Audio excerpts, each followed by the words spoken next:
Retrouver. Alors aujourd'hui, on va parler pour les pros, les commerces, toutes les personnes qui ont des locaux professionnels, ça peut être une société, les salariés. En quoi la géobiologie, l'étude du lieu, va-t-il aider à créer, lorsque c'est lourd, il y a beaucoup de disputes, il y a beaucoup de tensions entre les collègues, on a beaucoup de plateaux avec des bureaux qui sont tous les uns à côté des autres. Vous avez des sociétés, des établissements où il y a beaucoup de conflits, on se sent mal, on a beaucoup de lumbago parce qu'on est fatigué physiquement, moralement, beaucoup de disputes, beaucoup de conflits. Le lieu est lourd, on sent que l'atmosphère, elle est tendue, stabilisation du chiffre d'affaires, on ne comprend pas trop. Et en quoi la géobiologie va pouvoir aider l'étude du lieu? Eh bien, une fois qu'on va avoir nettoyé tout ce qui dérange, tant dans les phénomènes du sous-sol, et nettoyer toutes les mémoires du lieu, toutes les mémoires historiques, toutes les empreintes de tout ce qui s'est passé avant dans le lieu. Ça peut être également aussi ce qu'on appelle des charges négatives qui appuient et qui ont été posées, c'est souvent le cas, hein, par des concurrents, entre autres également. Tout ça provoque des blocages au niveau professionnel, au niveau des clients, au niveau de la visibilité de la société. Le lieu vibre bas, donc c'est lourd, ça pèse, c'est comme de la mélasse un petit peu, et on bloque et on ne comprend pas pourquoi, on fait des efforts, on se multiplie, mais ça avance pas, ça bloque pas. Ça se débloque pas, pardon. Eh bien, en travaillant avec la géobiologie et le feng shui de l'habitat, notamment en activant les 9 domaines de vie, mais notamment également en travaillant ce qu'on appelle l'énergie.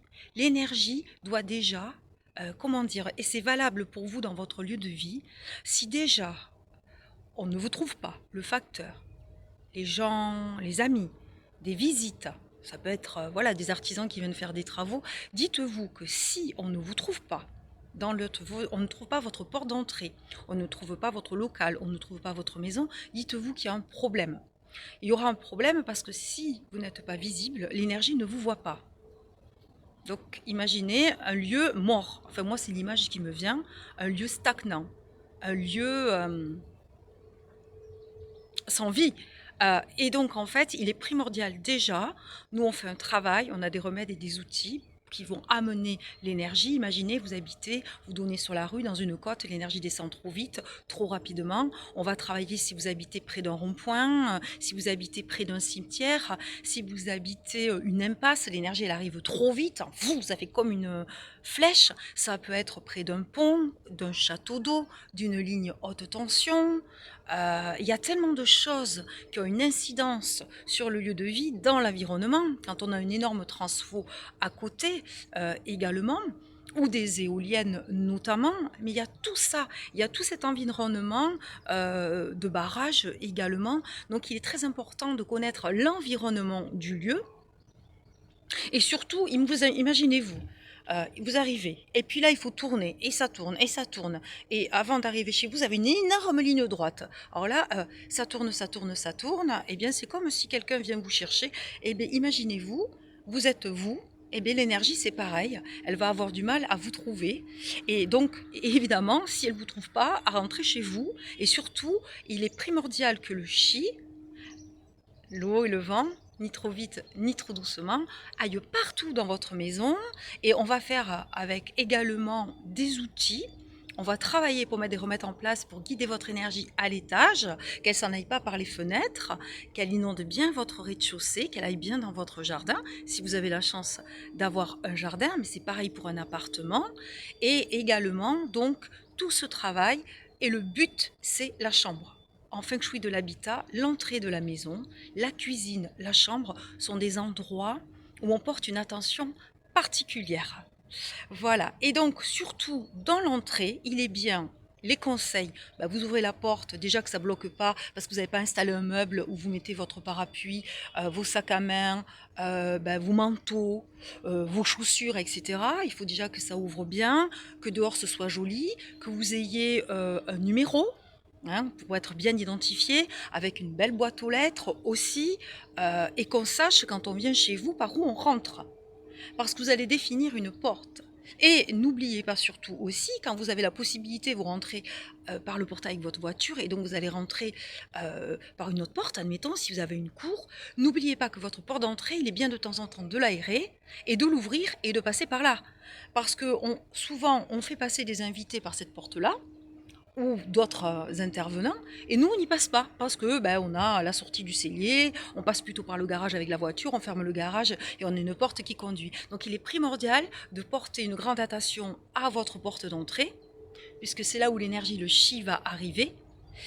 Et également, je vous recommanderai une petite astuce, c'est de mettre du rouge, car le rouge, c'est l'énergie du feu, c'est l'énergie de l'action, du dynamisme. Voilà, tout ça, c'est important. Alors, ça peut être un tapis rouge et de bien délimiter votre entrée. Hein, parce que des fois, on arrive dans des maisons, boum, on se retrouve, il y a le salon d'un côté, ça part à droite, et des fois, il y a des sas, des fois, il y a des séparations qui font l'entrée. C'est bien, comment dire, délimité. Mais alors, donc, c'est bien aussi de délimiter quand vous arrivez votre entrée, votre hall d'entrée. Ça peut être un joli meuble, bien décoré. Vous mettez un tapis, une référence qui fait que, bon, on sait que là, il y a un périmètre, c'est l'entrée. Et donc, on va vous inviter à entrer. Donc, si tu ne me connais pas encore, je m'appelle Christine Rusante. Tu peux me retrouver également sur TikTok, YouTube. J'ai un compte Facebook également. Toujours me laisser un message quand on m'appelle. Mes coordonnées sont en dessous et je vous rappellerai. Et je précise que le premier rendez-vous est un rendez-vous découverte, offert, gratuit, et il est tout à fait bien sûr possible que je fasse un diagnostic en accompagnement, en feng shui de l'humain. Vous êtes en burn-out, vous avez une grosse problématique, peu importe, d'encombrement dans votre maison, ça peut être de santé, il y a tellement de problématiques sur lesquelles on travaille. Vous allez devoir quitter votre maison, vous voulez faire un joli nettoyage de la maison dans laquelle vous allez arriver, bien nettoyer votre maison avant de partir également, pour que les acheteurs puissent se projeter, que ce soit léger, et puis pas amener les casseroles de l'ancien lieu de vie avant. J'avais oublié de vous dire, ça suit. Vous êtes dans une maison, vous partez, vous ne faites pas le nettoyage, tout suit. Voilà, et ça peut être aussi du feng shui de l'habitat sur des problématiques de sommeil. Et là, je vais vous réaliser une autre vidéo sur un lieu très très important, la chambre et le lit. Les erreurs à éviter. Et dans le sommeil, il y a toujours plein de critères à prendre en compte. Et ça, je vous en parlerai et je vous en ai déjà parlé. Mais justement, il y a des erreurs à éviter dans la chambre. Donc, n'hésitez pas à m'appeler, nous prendrons un rendez-vous et je le précise, ça sera offert, je serai à votre écoute pour vous proposer une solution sur mesure, adaptée à vos problématiques et on fera le chemin, un petit chemin en accompagnement après, ou pas.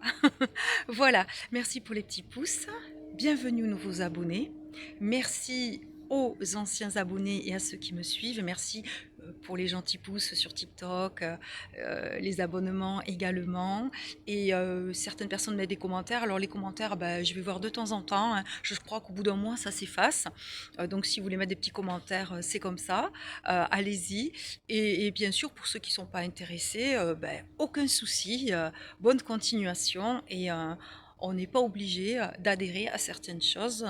Voilà, hein, chacun ses croyances et ses avis, ses idées, et ou pas. Voilà, je vous dis à très vite. Prenez soin de vous. Bye bye.